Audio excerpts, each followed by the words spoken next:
we've been talking about Senator Dante Marcoleta Sose, and joining us this afternoon is COMELEC Commissioner Attorney Ray Bulay. Commissioner, magandang hapon po and welcome to Storycon. Magandang hapon po, Ed, at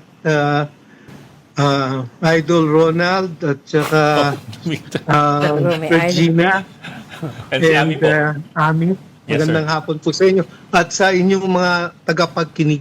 Thank you very much, Tom, for joining us today. I think it's your first time with us on the show. Yes, and I apologize because it's supposedly the chairman who should be here because he's the master of all of this. Thank you. But Kong, Kong, kayo ba fall guy? Sarap ng tao. I don't want to preempt everyone, but I am commissioner in charge for the PFAD. Okay. Political and Finance Affairs Division. Pero I think help us understand the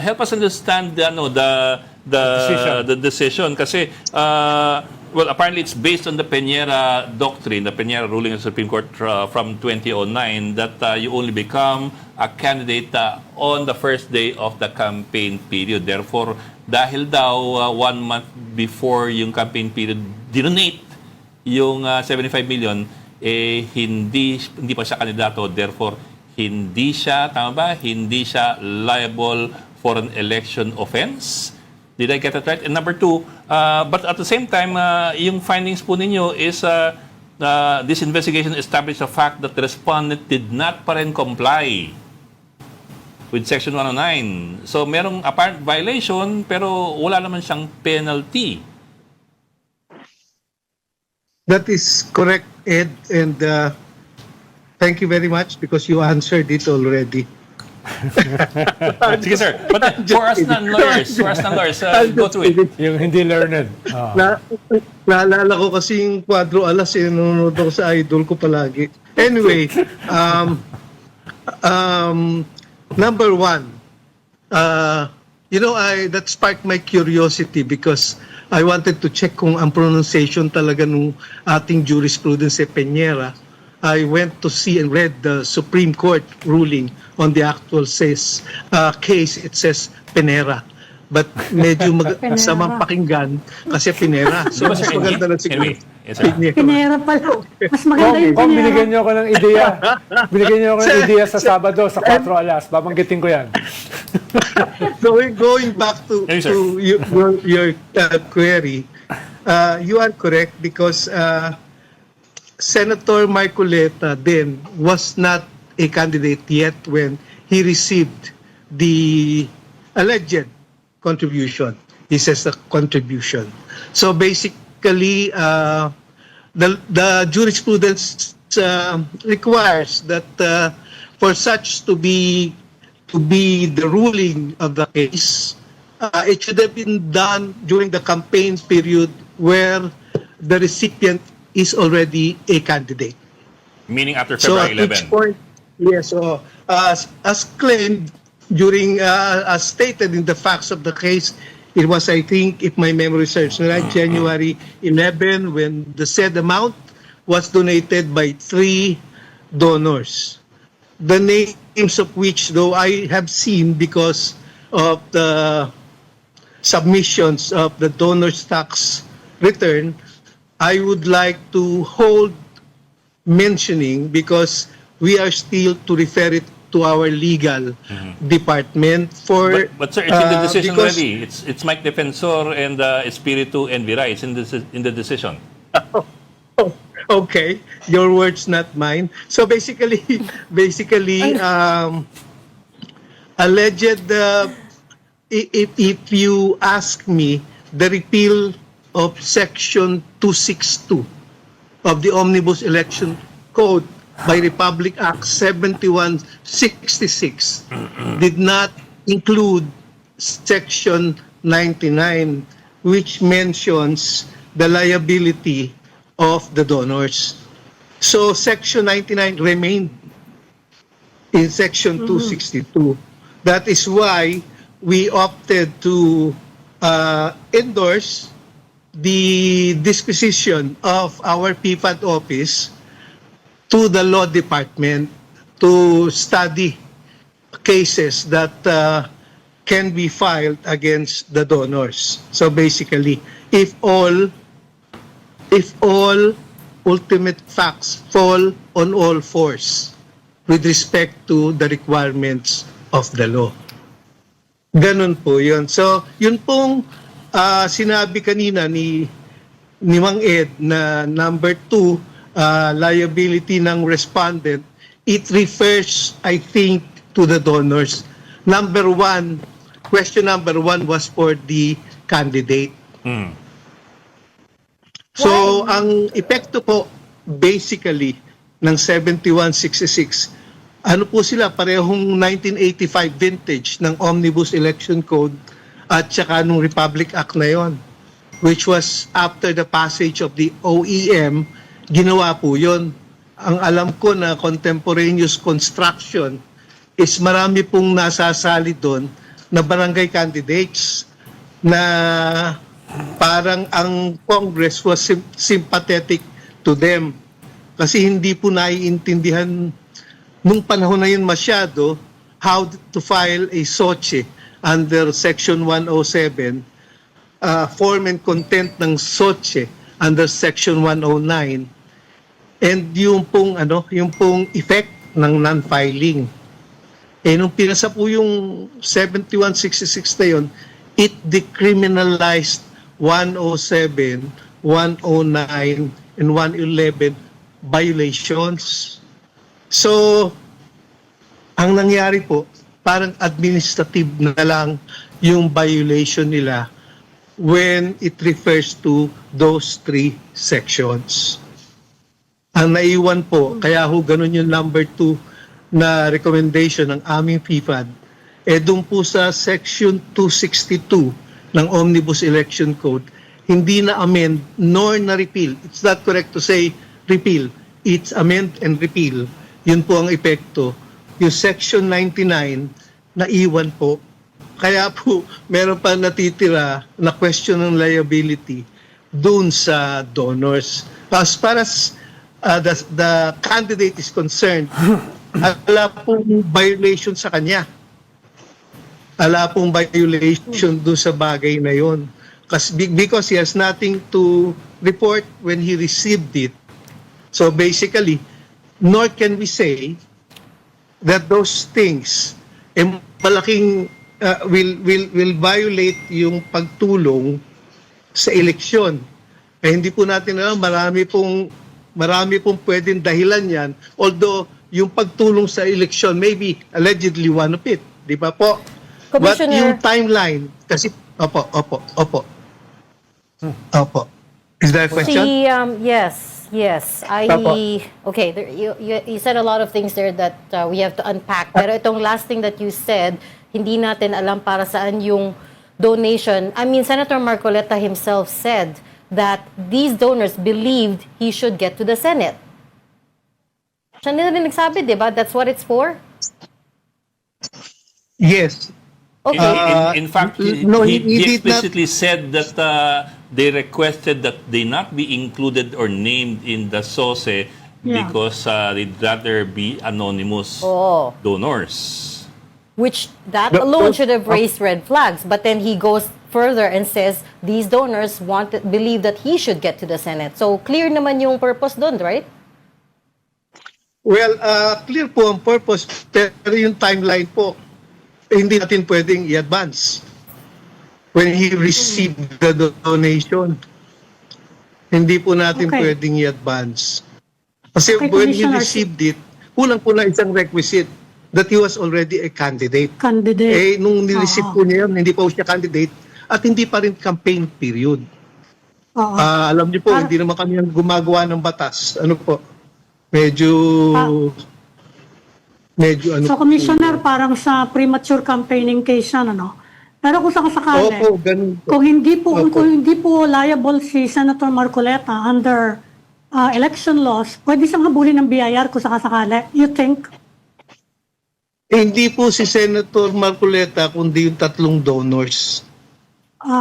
Kasi sila po ang dapat may obligasyon magbayad ng donor's tax, which I think they did Okay. because they submitted already tax returns, donor's tax return on record. Ang pwede Yung niyang kaso, recipient ng Ami, donation, Ang pwede yung niyang kaso, recipient ng Ami, is donation, kwan- hindi ba niya ano yun? Yung recipient ng donation, walang requirement na magbayad din. Hindi tinatax yung recipient. Hindi po kasi donation po ang transaction. Kaya yung donor po ang nagbabayad ng donor's tax. ang pwede ikaso sa kanya, Ami, yung sinabi ni Senator Ping Lacson, indirect bribery. Yun yung pwede niya. Dahil congressman siya noon eh. Nung tumanggap siya ng suhol, allegedly. No? Yun ang pwede Hindi, ikaso. Oo. Sabi Kung ni Senator intended Ping yan for the Lacson. campaign, paano medyo mahirap yata ano yun? Kung intended for his campaign to run for Senate, hindi, kung suhol, dapat merong ano yung quid pro quo hinihingi nung nagsuhol. Well, kung congressman ka, tumanggap ka ng gano'n, kahit walang reason, that is still indirect bribery. No? Dahil kung ka public official ka eh. But let me ask Commissioner Bulay one more thing. Sir, so basically the commission is saying na it doesn't matter what the intention of the donation is. What matters is when the donation was made, what the character of the personality involved at that time the donation was made is, whether he was a candidate or not. Kasi clearly the donation was made for purposes of an election campaign. That much was clear in the statements of Marcoleta, except that he was not yet a candidate during that time. I raise that, sir, kasi medyo nagulan ako dun sa decision kasi midway through the decision, page 4 and page 5, the discussion says all contributions used during the campaign period should be reported in the SOSE. The reason being that a person who has filed a certificate of candidacy may receive or accept contributions not only during the campaign period but also before the start of the campaign. Exactly. In the case at bar, it is with more reason, I will repeat that. In the case at bar, it is with more reason that respondent should have reported the said contributions because it funded his campaign. So medyo na-confuse ako kasi at that point of page 5, it was parang he should have reported. And then Yes. pagdating ng page 6, Kasi hindi na ginamit sa kailangan. campaign. Oo nga. Paano yun? Kung ginamit mo sa kampanya, di ano yun, dapat ni-report, di ba? Kung ginamit po sa kampanya, in like manner, pwedeng sabihin hindi naman ginamit sa kampanya. Wala po tayo. Sinabi kasi niya Siya nagsabi na ginamit niya. Ang mahirap nito, sinasabi. paano ipapaliwanag sa tao ito? Parang ang sinasabi ng COMELEC is a technicality. Hair-splitting yun eh. Pero the essence ay ginamit na sa kampanya at nagsinungaling siya nung sinabi niya na ito ay galing mismo sa kanyang personal na pera. Nung nasingil siya dahil wala sa kanyang nagsabi. salin, tsaka lang siya umamin. Ang hirap ipaliwanag sa tao noon, Commissioner. No? At, Opo, at, medyo tatamaan hindi kayo mo- niyan kung ang gagamitin nyo lang ay isang technicality. Tama po. At hindi naman ho ako magde-derventure na magbigay na explanation. Ang tangi lang ho namin, but we have to decide based on parameters. Hindi naman din ho namin pwedeng sabihin with the accuracy kung saan o kailan ginamit yung donation o pera. Ang sa amin po dyan, i-relegate po namin yan sa bar of public opinion. Pagdating po ng eleksyon. Kung tayo po hindi na maniniwala kay Senator Marcoleta, ay papakita po natin yan sa ating pagboto. May mga ganun po kasi gray areas na talaga po hindi mabibigyan ng eksaktong ruling. At katulad po ng Korte Suprema na siyang naggawa nung desisyon na yan sa Penera, nahihirapan kami sa application maraming beses kasi automated election po yan. Ako po ang in charge ng barangay, manual po yun. Doon po, pag-file mo pa lang, kandidato ka na. Hindi hintayin yung campaign period. Pwede na kita i-demanda na kung ano-ano, violation sa election law. Dito po hindi. Siguro po, doon sa bagay na yon, mapipilitan talaga kami mag-decide kung ano man yung ipapakita sa amin na pwedeng panghawakan na merong basehan.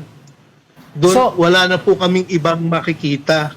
So, Commissioner, kahit very glaring at very public yung kanyang pagsisinungaling sa institusyon ng COMELEC, wala man lang siyang tap sa kamay, wala man lang siyang kahit kaunting penalty. Baka ang tawagin dyan ng tao, impunity. Sa amin po, I'm afraid to say na wala. Kasi kailangan po kaming sumunod sa batas, hindi naman kami ang gumagawa ng batas. But people, like yung, ang alam ko na nag-file sa amin, si Mr. Aro po, yung pong convener, Kontradaya. pwede po naman yan ipanik sa Supreme Court para once and for all magkaroon na po ng kaliwanagan itong mga bagay na ito.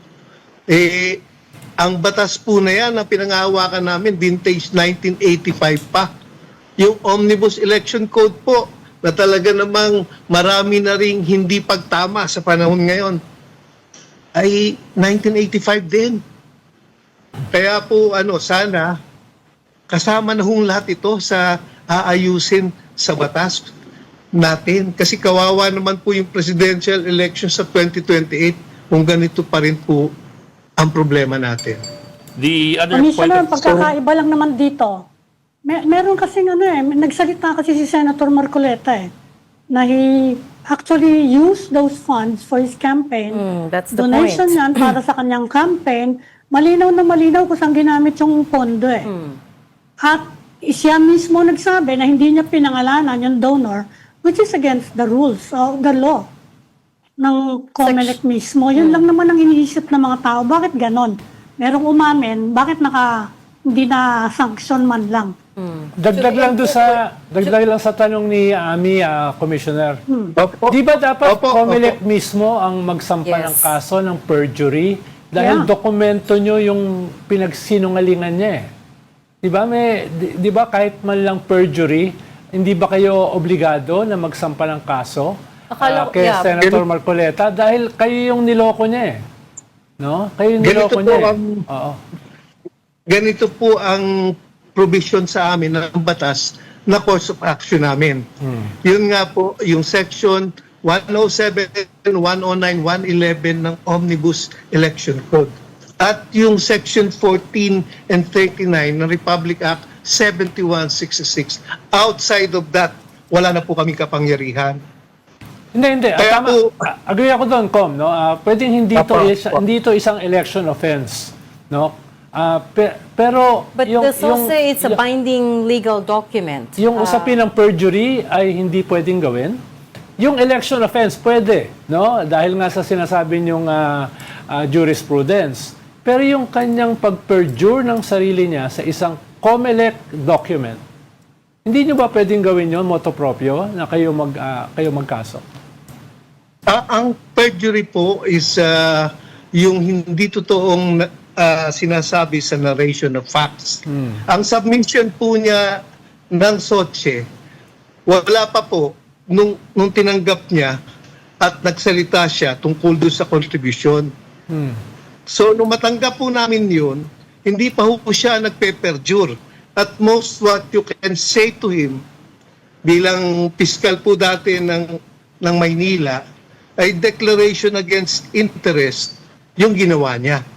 Pero yung perjury po, meron time and place na titignan tayo kung kailan niya ginawa yung perjury niya. Pero hindi po siguro at the time na nag-pronounce siya or something, kundi doon po sa dokumento when he filed this SOTSE.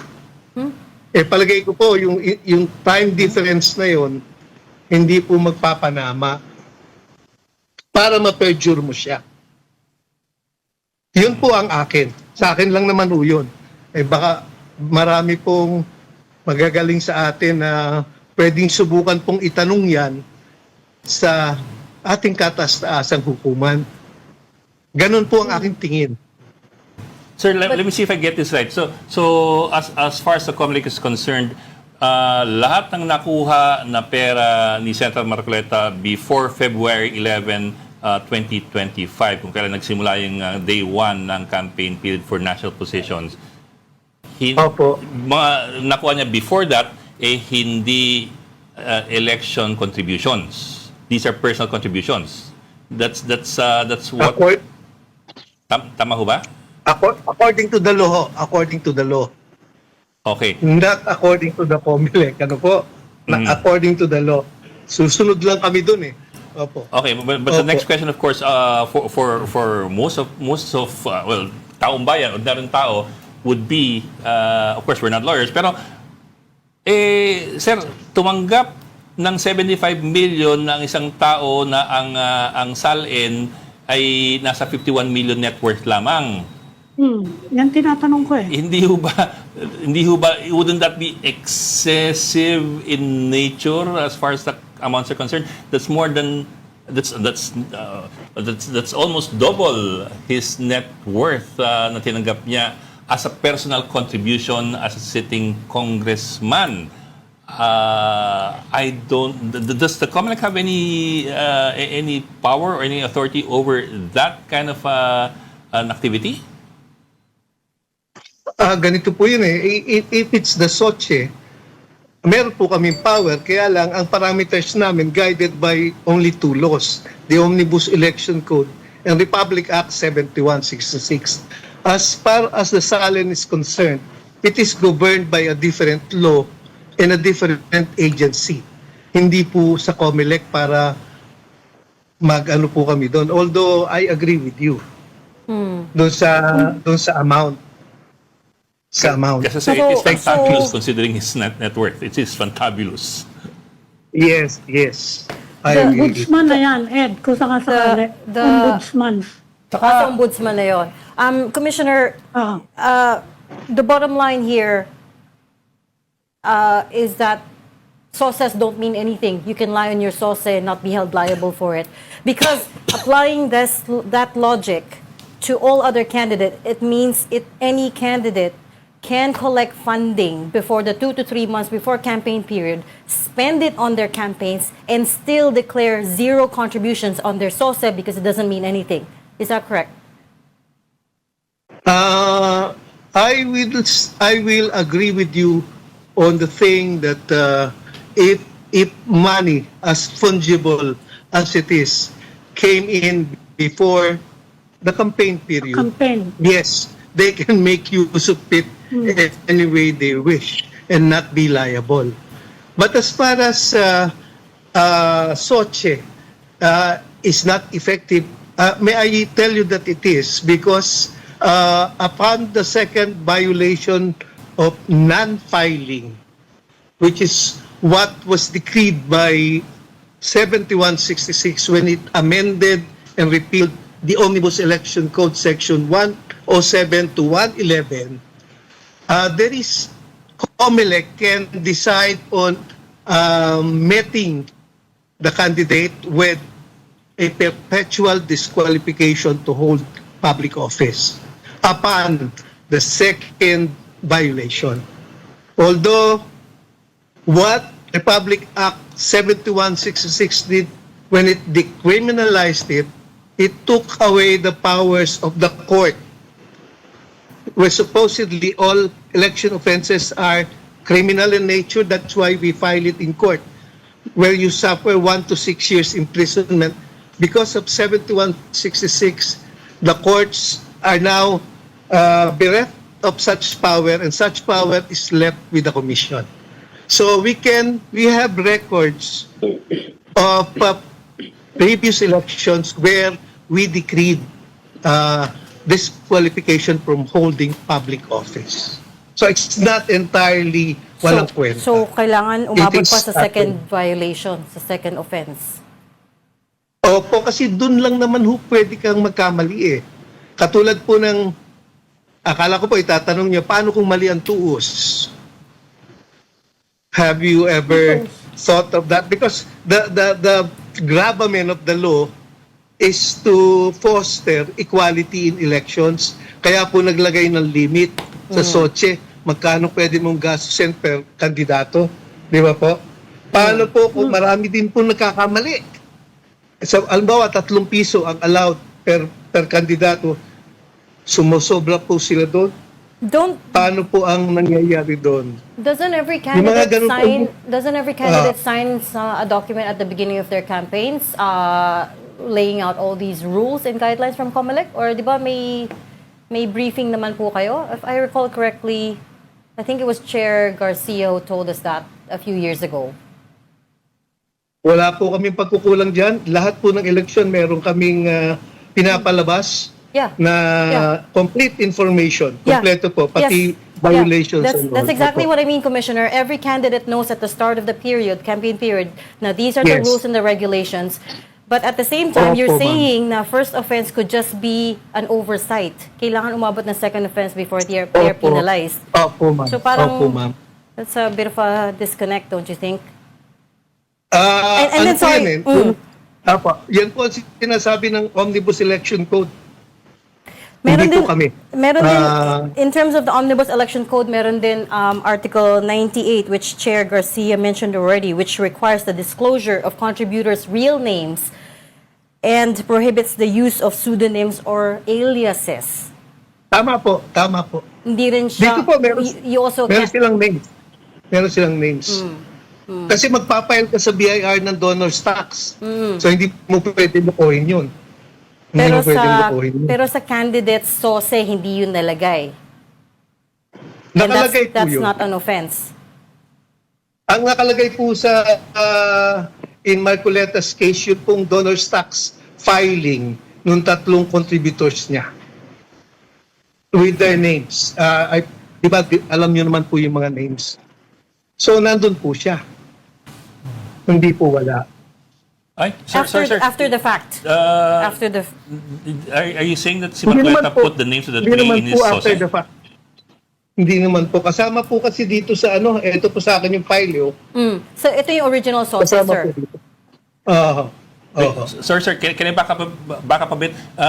Did Senator, Yes, please. Opo. Senator Marcoleta Opo. put the names of the 3 contributors in his SOSE as contributors? No. Hindi po. Yung Hindi, pong 3 ang sila po kasi yung filer ng donor's tax. Oo, sila nag-file. Opo, So opo. hindi magagawa ni Senator Marcoleta yun for them. Ang gagawa po talaga nun sila. And then bibigay nila ho yun para ma-include dito sa SOCHE. Kasi yung contributors po are required to do that. But sila, kahit hindi sila kasama doon sa campaign period, nag-ano na rin po sila, nagbigay po sila to support yung sinabi po ni Senator Marcoleta. Kaya po kompleto ito. Kompleto. Okay. I thought you Sige. were pursuing a complaint against the donors for not filing the report of contributions. Nag-file naman pala po sila. Opo, opo. Pero ano ho kasi, gusto nating malaman, di ba, like you, kasi hindi nga ho natanggal nung 7166, yung section 99 ng 262, which refers to contributors. So gusto ho namin, para siguradong wala kaming mali, Testing yan. ipadaan na po sa LODEP namin. Tapos pag-aralan nila, kung wala talagang pwedeng i-file doon o meron. Kaya ho, hindi ho namin iniiwanan na scot-free lahat. Sila yung 3 dadaan pa doon sa Law Department. So, yung 3 ay kakasuhan dahil may ginawang illegal, pero yung binigyan nila ng pera ay walang kahit anong ginawang illegal.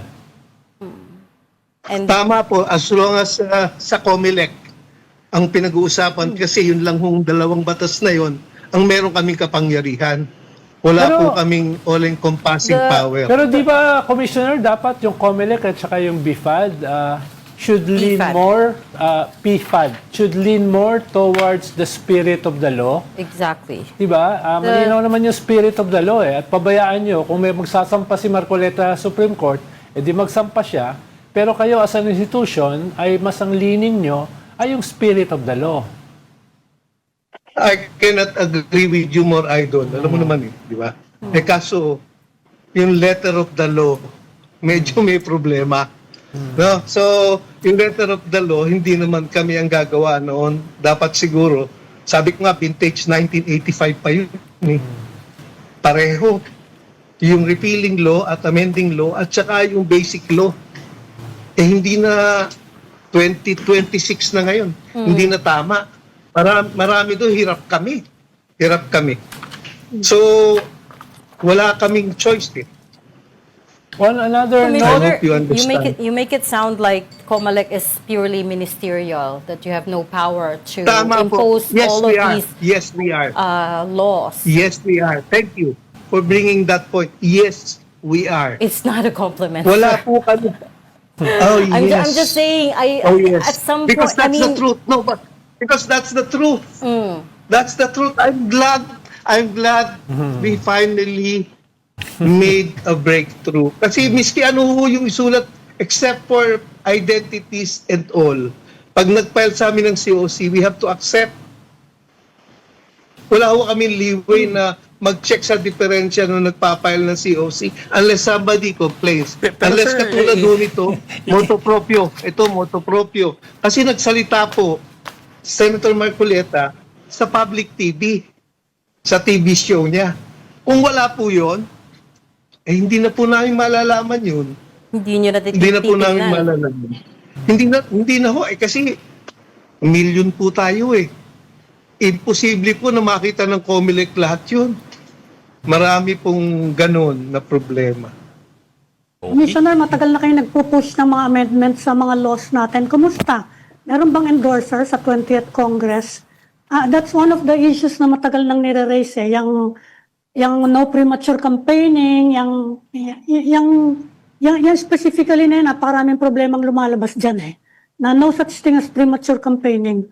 Meron ba nag-endorse man lang sa mga proposals nyo for amending the election laws? To give credit to credit is due, ma'am.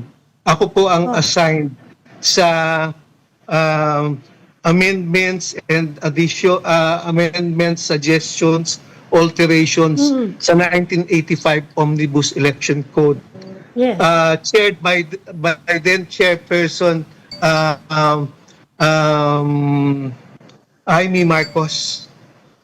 And each 998 provisions nung pong Omnibus Election Code, nilagyan po namin, I chaired it as, and all the lawyers na chief of staff ng mga commissioner and the chairman and all the people in the field para po maitama lahat yung problema doon sa 1985 provisions, ma-update.